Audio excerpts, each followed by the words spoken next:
A gente volta a falar do discurso do presidente do Fed, Jerome Powell. Ele sinalizou mais cedo que os cortes de juro nos Estados Unidos vão vir.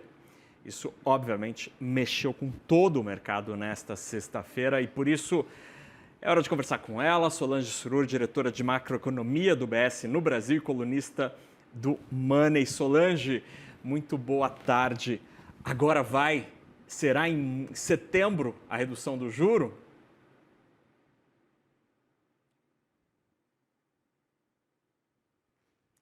A gente está com um probleminha de áudio, Solange. Acho que o teu microfone... Desculpa. Agora sim, agora sim. Então, Muito agora, boa boa tarde. tarde, Naka. Boa tarde.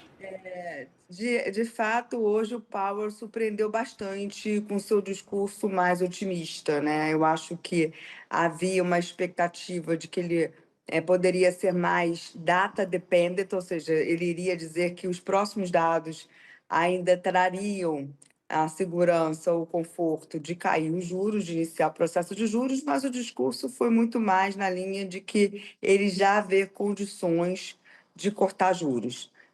Tem riscos para os dois lados, tem risco da economia desacelerar mais, tem risco da inflação ficar maior do que o esperado por conta do impacto das tarifas, mas dito isso, ele acha que as condições atuais já dão uma direção de queda de juros, né? Ele disse isso bastante claro, de diminuição da restrição monetária.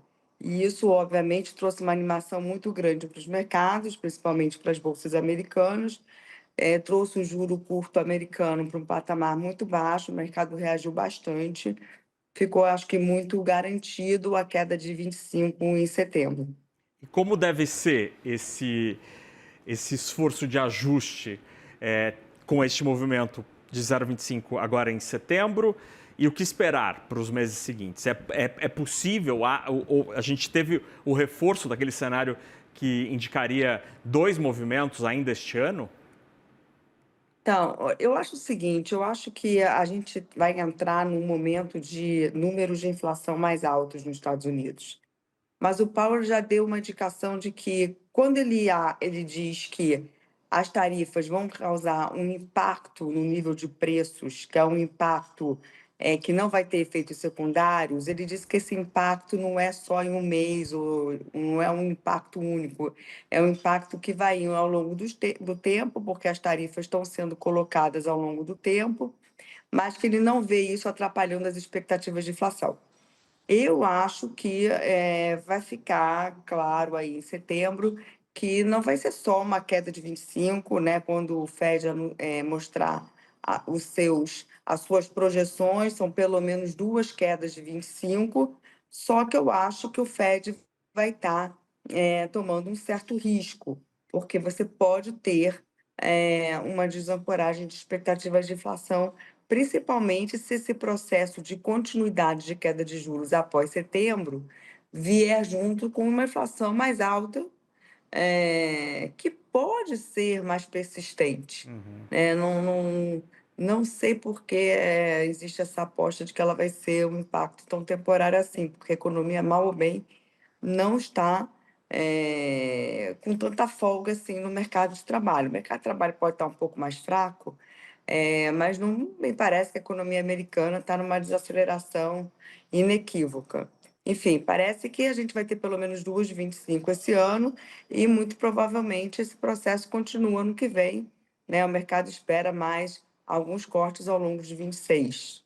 E, Solange, o racional que sustenta esse argumento e esse discurso de Powell, então mora, de um lado, na inflação, que ele reconhece o impacto das tarifas, mas não seria algo disseminado, né, que contaminaria as expectativas por um período prolongado. Ao mesmo tempo, ele entende que este dado de julho do mercado de trabalho e as revisões anteriores mostram, de fato, um enfraquecimento muito maior do que se esperava do mercado de trabalho? São essas as duas âncoras deste argumento de Powell?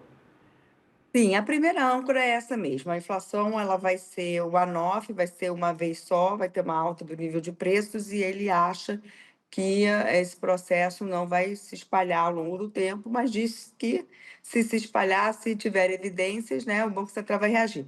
No mercado de trabalho, o que eu acho mais eu diria, desafiador, é que o Fed e o Powell, quando começou o discurso dele, deixou bastante claro, não tem um cenário de desaceleração já inequívoca do mercado de trabalho.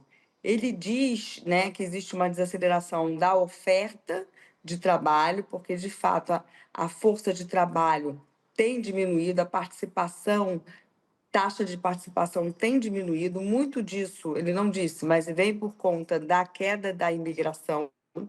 Então, menos pessoas na força de trabalho, uma diminuição da oferta e uma diminuição da demanda por trabalho. Isso está acontecendo, as empresas estão diminuindo a sua demanda por trabalho. Isso significa o quê? Que o mercado acaba ficando um pouco equilibrado, diminui a oferta, diminui a demanda, então você não tem um cenário claramente desinflacionário de salários.